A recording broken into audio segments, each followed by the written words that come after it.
It's time for another episode of Author Reads. Authors reading their own work, sometimes in public, sometimes by themselves. Today, we're starting with me. Back in the 1980s, Mark Salin and I had an act called Two Guys from the 70s, an act which we dedicated to recapturing the emotional honesty which we saw as the legacy of that decade of leisure suits and wings and hair. One of the ways we did that was to tell stories, fictional stories, that nevertheless had a meaning. Here's one such example of that, the story of Timothy, the smallest Easter bunny of all. And here it is, recorded live at one of our first performances ever at Bebop Records in Van Nuys, California. It sounded something like this.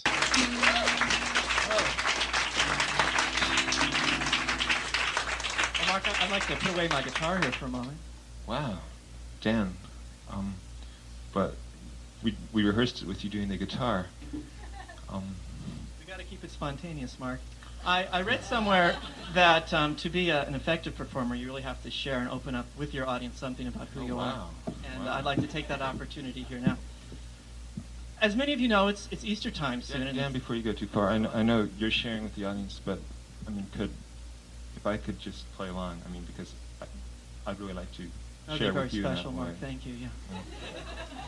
At any rate, this is Easter time, and it's a time to sort of reflect on where you've been and where you're going, and what it all means to you. And I have taken that opportunity to do that, and I put down my thoughts on these little 3x5 orange 3x5 cards here, and in the form of a story. Well, it's more of a parable, if you will, but it's a story I call Timothy, the tiniest Easter bunny of all.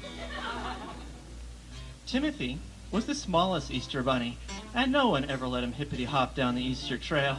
They said, "Timothy, you'll drop down in the cracks in the sidewalk." They said, "Timothy, you'll get crushed beneath that Easter egg." They said, "Timothy, you'll get mistaken for a styrofoam ball."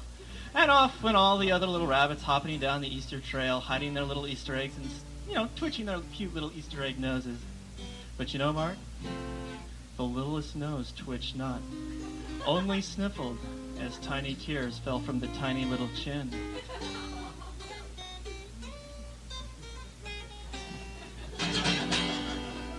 Thank you, Mark.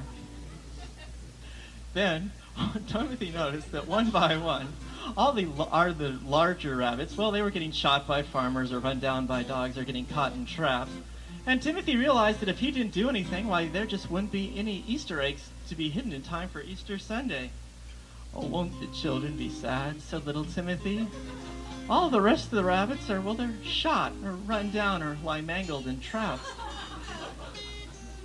The children need me to hide the Easter egg. I will show them that size is no obstacle when you're the only one left." So bravely, little Timothy got an egg from the refrigerator, placed it in some boiling water, waited 3.5 minutes, took the egg from the water, and used his nose to splotch the Easter egg dye. And then with a courage more than twice his size, little Timothy ventured forth. He didn't get very far. For you see, while the dogs crushed beneath the Easter egg, Timothy smelled more like an egg than a rabbit. And when the farmer shot at Timothy, he did fall down in the cracks in the pavement. Little Timothy was mistaken for a styrofoam ball, and when combined with some celery and cheese, was used as a lure in a rabbit trap. There's a moral to this, Mark. You see, Timothy hadn't managed to hide the Easter egg, but as he discreetly nibbled on the cheese and celery in the middle of the trap, at least he had something to eat.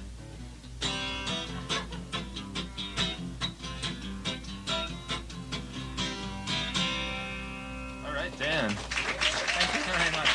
And that was an original story, wasn't it, Dan? You weren't just interpreting somebody else's work, that's but that was coming from you. You know, Mark, as I was opening up the audience and becoming one with them, and they were becoming one with me. Yeah. Well, that's it for this episode of Author Reads.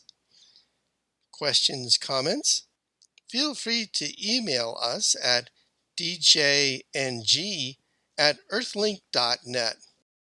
Have something you'd like to share? Contact us at djng@earthlink.net. Hope to hear from you soon, and thanks for listening. Bye-bye.